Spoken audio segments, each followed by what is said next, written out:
जय महादेव, जय भोलेनाथ। आज से सावन माह का प्रथम सोमवार है और हम शिव के परम भक्त हैं। बचपन से ही शिव जी को मानने की परंपरा हमारे परिवार में थी। पिताजी, माँ और सभी लोग शिव के परम भक्त थे और मैं भी उन्हीं के कदमों पर चली और मुझे भी शिव बहुत प्रिय हैं और बचपन से मैं शिव का सदैव व्रत करती हूँ और मेरी तमन्ना थी कि मैं 12 ज्योतिर्लिंग के दर्शन करूं और ईश्वर ने मेरी वो सारी तमन्नाएं पूर्ण करी। आज मेरे पास जो भी कुछ है सब शिवमय है। घर पे नाम शिवम, गाड़ी पे नाम शिवम, हर जगह शिवम नाम से ही जो भी कुछ है वो उन्हीं को समर्पित है। भारत में 12 ज्योतिर्लिंग शिव के सबसे पवित्र तीर्थ स्थान माने जाते हैं। तो मैं आपको बता दूं, वैसे तो आप सब ज्ञानी हैं, आपको पता ही है। सोमनाथ जो कि प्रभास तीर्थ गुजरात में है, मल्लिकार्जुन जो कि शैलम आंध्र प्रदेश में, महाकालेश्वर उज्जैन मध्य प्रदेश में, ओंकारेश्वर खंडवा में है, केदारनाथ रुद्रप्रयाग उत्तराखंड, भीमा शंकर पुणे महाराष्ट्र में है, काशी विश्वनाथ वाराणसी, त्र्यंबकेश्वर नासिक, वैद्यनाथ पर्ली वैजनाथ धाम महाराष्ट्र, नागेश्वर द्वारिका गुजरात, रामेश्वरम तमिलनाडु, भुवनेश्वर एलोरा महाराष्ट्र में। तो ये देश के विभिन्न भागों में स्थित हैं। उनमें से कुछ जैसे जैसे मौका मिला, जैसे उज्जैन का हमने महाकालेश्वर है और अपना सोमनाथ मंदिर है। ये एक दो मंदिर तो मैं देख चुकी थी बच्चों के साथ में या जब भी मौका मिला, लेकिन मेरी एक हार्दिक तमन्ना थी कि रिटायरमेंट के बाद मैं सभी 12 ज्योतिर्लिंग के दर्शन करूं तो मैं अपने आप को धन्य समझूं। जैसे मैं रिटायर हुई, मैंने बच्चों से कह दिया था कि मैं 12 ज्योतिर्लिंग के दर्शन करने के लिए जाऊंगी और आप लोग मुझे रोकोगे नहीं। बच्चे भी चुप थे, उन्हें भी पता था कि माँ जो ठान लेगी वो करेंगी और वैसे भी परम भक्त है शिव की। हुआ ये, उन्हीं दिनों में एक पैम्पलेट आया जिसमें था 12 ज्योतिर्लिंग और 11 ज्योतिर्लिंग और एक धाम की यात्रा। वैसे अपने भारत के अंदर 4 धाम माने जाते हैं, 4 धाम की यात्रा प्रसिद्ध है। तो उसमें से एक धाम था और जगन्नाथपुरी, और वो मेरा रह गया था। बाकी 3 धाम मैं कर चुकी थी। तो उसमें ये था, पैसे जमा करवाओ, 1 महीने का वो रेलगाड़ी के द्वारा सफर था। अब उस रेल में एक तो मई जून में भीषण गर्मी, उसके बाद उसमें कोई एसी कोच तो लगता नहीं है, लेकिन एक जब धुन सवार होती है तो फिर कुछ दिखाई नहीं देता। मैंने अपने छोटे भाई की मैसेज से कहा, सरोज तुम चलोगी? उसने कहा जी, और हम दोनों तैयार हो गए। भाई ने हमको बहुत मना किया कि इतनी गर्मी है, परेशान हो जाओगे, लेकिन हम पे तो धुन सवार थी कि नहीं, 12 ज्योतिर्लिंग की तो यात्रा करनी ही है। हम लोग जयपुर से ट्रेन के द्वारा और 12 ज्योतिर्लिंग के दर्शन करने गए। शिव शंकर तीर्थ यात्रा कंपनी वाले से मैंने कहा, भैया हमारे साथ कोई भी पुरुष नहीं है, तो तुम हमको इस तरह से एडजस्ट करना कि महिलाएं हों उसमें और हम किसी तरह की चिक नहीं चाहते हैं। बोली ठीक है मैम, समझ गया। और मैंने कहा मुझे तो घुटने में दर्द है, मुझे तो नीचे की सीट चाहिए। उन्होंने कहा ठीक है, मान गया। और उसने हमें, एक परिवार था, 2 टीचर्स और थी, एक मैं और सरोज, कुल मिला के हम लोगों का 7 दिनों का वो एक पूरा का पूरा उसने हमको कुप्पा दे दिया। हम लोगों का तीर्थ यात्रा बहुत अच्छे उससे, सब एक जैसे ही थे। खाना वाना और सुबह नाश्ता चाय वो सब शिव तीर्थ शंकर यात्रा वाला ही प्रोवाइड करता था, टाइम टू टाइम देता था। लेकिन हम सबसे ज्यादा अगर दुखी थे तो गर्मी से दुखी थे। गर्मी बहुत ज्यादा थी।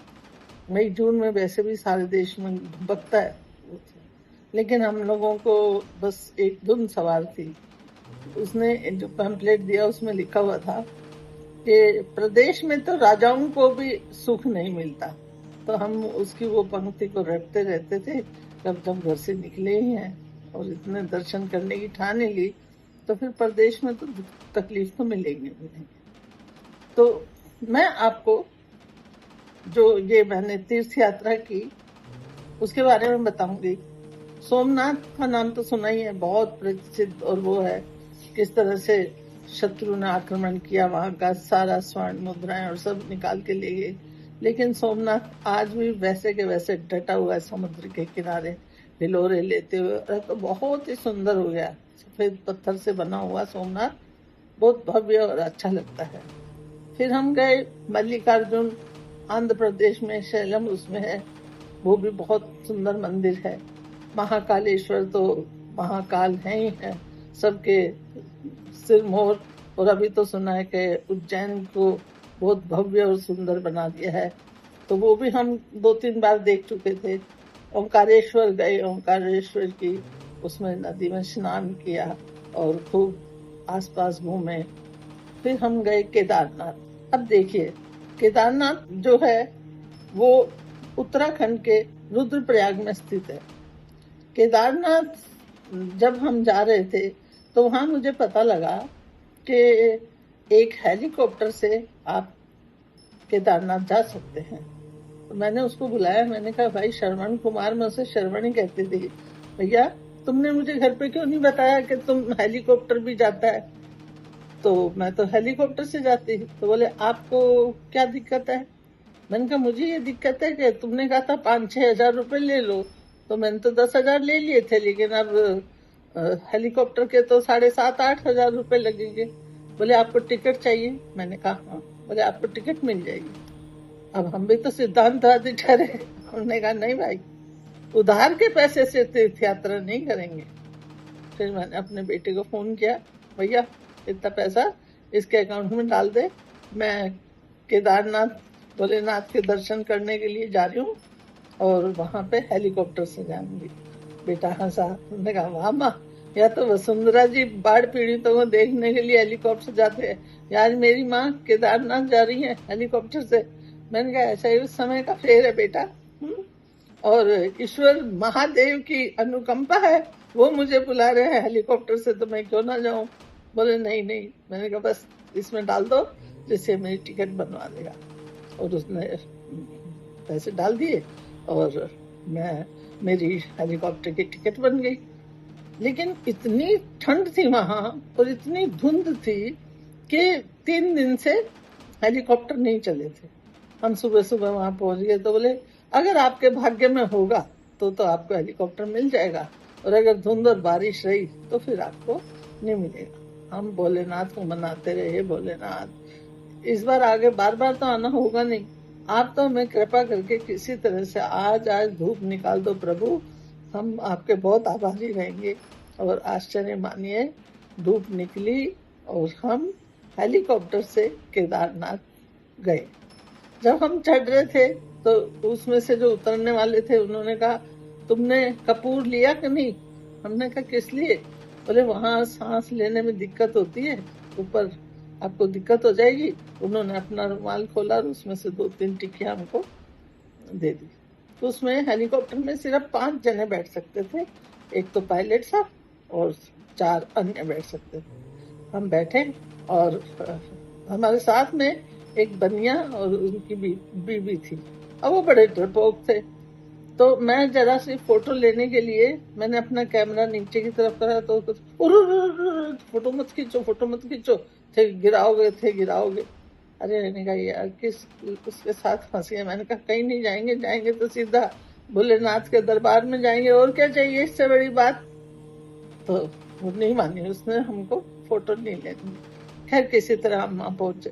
फिर पहुंच के हमने दर्शन किए, दर्शन करके हम काली कमली वाले की धर्मशाला में, तो ये जब त्रासदी हुई थी उससे पहले की बात है, वहां जाके तो सारे के सारे रजाइयां और बिस्तर और सब सीलन भरे हुए थे, वो रखा। वहीं मुझे एक भिवानी के पंडे मिले, उन्होंने मैंने कहा भाई दिखाओ आपकी वो, मुझे लेके गए वो। उन्होंने देखा तो हमारे परिवार से केदारनाथ कोई नहीं गया हुआ। तो मुझे याद आया मेरी नानी जी उस समय, मेरी नानी जी सोचिए आप, उस समय पैदल पैदल जबकि कोई साधन नहीं होते थे और खाना वाने के भी कोई नहीं थे, पोटली में सब सामान बांध के ले जाने वाली प्रथा थी। तब वो बद्रीनाथ जाके आई थी और मेरी मम्मी ने भी बद्रीनाथ की यात्रा की थी, लेकिन केदारनाथ नहीं गए थे। चलिए, तो हम इतनी ठंड में उसने दिखाई भाई खाता, मैंने उसमें सब अपने भाई बहनों के सबके नाम, पिताजी का नाम, स्थान और सब लिख दिया, बच्चों के नाम और सब लिख के हम। मैंने कहा पंडित जी जब रात को आरती होगी तो आप मुझे बुलाना है ना। बोले ठीक है। लेकिन इतनी ठंड थी कि पंडित जी बेचारे आए, खड़खड़ाया, बहन जी आओ। मैंने कहा भाई महादेव को हमारी वो लगा देना धोख, और बहुत ठंड है, हम तो उठ ही नहीं पा रहे रजाई में से। तो बोला चलो कोई बात नहीं। तो हम लोग जब लाइन में लगे तो क्योंकि हम हेलीकॉप्टर से आए थे तो हमारी एक अलग वीआईपी लाइन लगी थी और उन्होंने शायद 500 रुपए लिए थे या नहीं लिए, ध्यान नहीं है। और हमारी वीआईपी लाइन लगी तो सुना था कि महादेव की जो पीठ है उसके ऊपर वहां पर घी मलने की प्रथा है, जो ज्योतिर्लिंग वहां पे शिव जी का जो लिंग स्थापित है वो, उसके बारे में भी एक कहावत थी कि भगवान शिव जो थे वो घूम रहे थे वहां पर केदारनाथ की उनमें।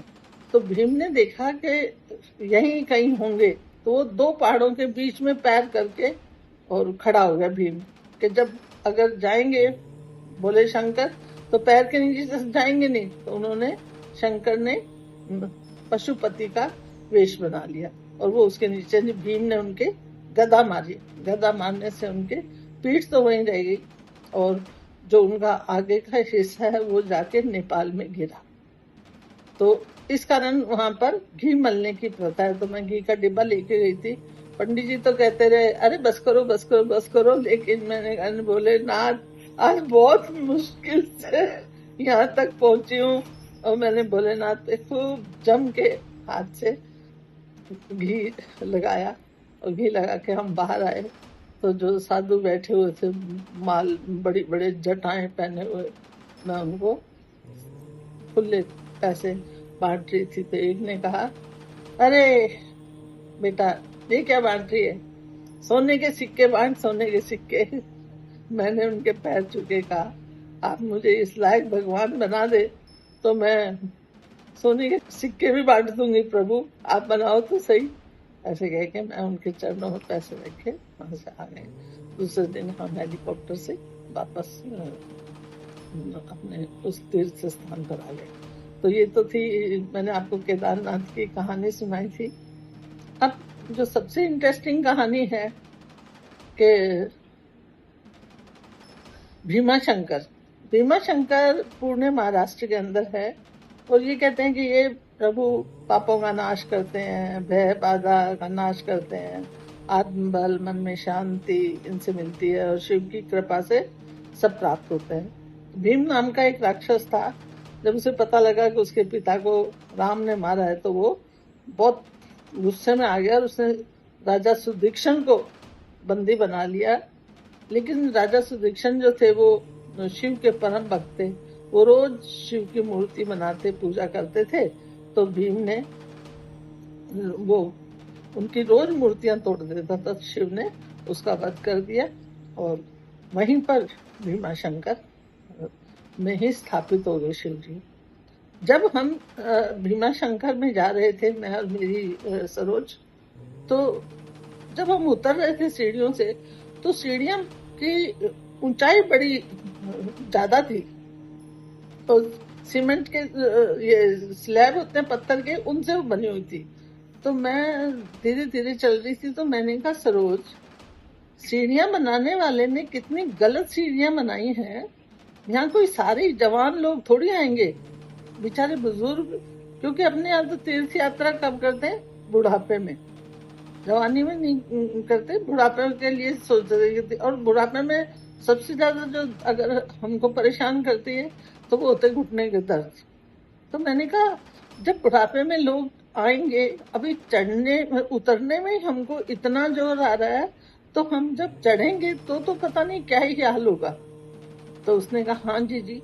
तो मैंने कहा कि बनाने वाले ने बड़ी बेकार सीढ़ियां बनाई हैं। तो किसी तरह से हम नीचे धीरे धीरे करके उतर गए। उतर के वहां हमने पूजा की, और क्योंकि उस दिन रुद्राभिषेक का समय निकल चुका था तो उन्होंने कहा पैसे जमा करके रसीद दे दो, कल आपके नाम से रुद्राभिषेक हो जाएगा। हमने पैसे जमा कराए, हम वापस आए। आप विश्वास मानिए कि कहते हैं ना जीवन में चमत्कार होते हैं। मैंने अपनी आंखों से देखा। जब हम वापस लौट रहे थे, उतरने में इतना परेशानी हुई, जब वापस लौट रहे थे तो हम ऊपर पहुंचे और वहां पर मैंने कहा चाय पिएगी सरोज? बोले हाँ। तो मैंने देखा कि पास में बड़े अच्छे भुट्टे बन रहे थे। मैंने कहा भुट्टे खाएं? बोले हाँ। तो मैं भुट्टा लेके उस पे नमक लगा के और नींबू से उसको भुट्टे को बड़े अच्छे से लगा रही थी, क्योंकि वो तो ऐसे घसीट काट रहा था और भुट्टा बड़ा प्यारा था, मुझे भुट्टा बहुत प्रिय है। तो मैंने कहा ला मुझे दे नींबू, मैं लगाते हैं। मैंने लगा, जब मैं नींबू लगा रही थी तो मैंने सरोज को आवाज दी। मैंने कहा सरोज? बोले हाँ जीजी। मैंने कहा हम ऊपर कैसे आए? बोले जीजी चल के। मैंने कहा कहाँ से चल के? कि सीढ़ियों से। मैंने कहा मैं तो एक भी सीढ़ी नहीं चढ़ी। बोले जीजी सीढ़ियों से तो चल के आए अपन अभी अभी। मैंने कहा सरोज हम उतरे तो थे, लेकिन हम सीढ़ी पे चढ़े नहीं थे। एक भी सीढ़ी नहीं चढ़ी हूं मैं, और मैं यहाँ ऊपर कैसे पहुंच गई? अब मेरी आंखों से अश्रु बहने लगे, और इतने बहने लगे कि मैं बता नहीं सकती। उन्हीं दिनों में एक कवाली सुनती थी, आबिदा प्रवीण की थी शायद, कह दो मेरे मौला से मुझे ऊपर चढ़ो न जाए, कह दो मेरा मौला से मेरी बाह पकड़ ले जाए। वो बड़ी अच्छा उसका म्यूजिक था, संगीत था। तो मैंने कहा मुझे तो भोले शंकर ने बाह पकड़ के नीचे से उठा के और यहाँ ऊपर तक पहुंचा दिया। और बस मैंने कहा हे भोलेनाथ आपकी कृपा का कोई अंत नहीं है। ये मेरे जीवन का एक बहुत बड़ा चमत्कार था, और मैं मानती हूँ शिव कदम कदम पे चमत्कार करते हैं। तो आप भी उन पे निष्ठा रखिए, आप भी सब कुछ छोड़ दीजिए उन पे। हम कुछ भी नहीं है, सब करने वाले भोलेनाथ हैं। तो ये भीमा शंकर की मैंने सोचा आज सोमवार है सावन का, और मैं आपको ये सावन के सोमवार की भोलेनाथ की कहानी सुना देती हूँ। तो इसलिए 6 ज्योतिर्लिंग का मैंने आपको वर्णन सुना दिया है। अगला उसके उसमें भोलेनाथ के भक्त बनिए, भोलेनाथ की पूजा करिए। जीवन में जब आप स्वस्थ हैं, हाथ पैर चल रहे हैं, तो सबसे पहले 12 ज्योतिर्लिंग और 4 धाम की यात्रा कर लीजिए। 4 धाम उत्तराखंड के अलग हैं, और वैसे 4 धाम अलग हैं। तो उत्तराखंड के जो 4 धाम हैं, गंगोत्री, यमुनोत्री, बद्री और केदार, ये चारों आप, क्योंकि इनके अंदर आपको सशक्त होना बहुत जरूरी है। आप ये मत सोचिए हम बुढ़ापे में कर लेंगे, क्योंकि तब तो और बहुत सारी परेशानियां हो जाती हैं। तो इसलिए मेरी बात मानिए, जब मौका लगे, जहां मौका लगे, तो हर समय तैयार रहिए, और आसपास जो भी ज्योतिर्लिंग हो वहां पे जाइए, भोलेनाथ के दर्शन कीजिए, उनको मनाइए, आपके सारे संकट दूर हो जाएंगे। जय भोलेनाथ, जय महादेव, जय हो प्रभु, जय हो भोलेनाथ की जय।